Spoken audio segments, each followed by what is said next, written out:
आणि आता पाहणार आहोत टॉप 9 मोठ्या बातम्या।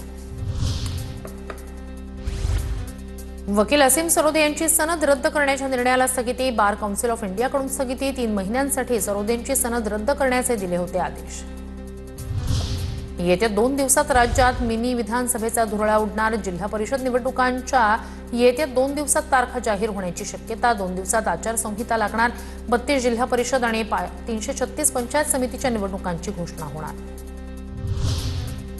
नाशिकमधील भोसले मिलिटरी स्कूल परिसरात बिबट्या नाही तर रानमांजर। बिबट्याच्या भीतीमुळे शाळा आज दुसऱ्या दिवशीही बंद। कॅम्पसमध्ये लावण्यात आलेल्या ट्रॅप कॅमेऱ्यात आढळलं रानमांजर। उपविभागीय अधिकारी सुमित निर्मळ यांची माहिती।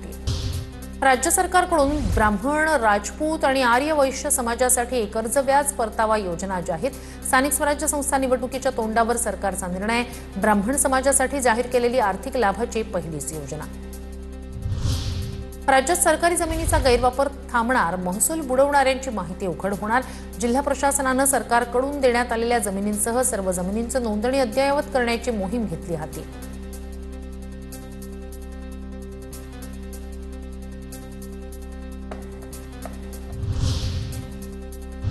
आणि आता पाहणार आहोत टॉप 9 महत्त्वाच्या बातम्या।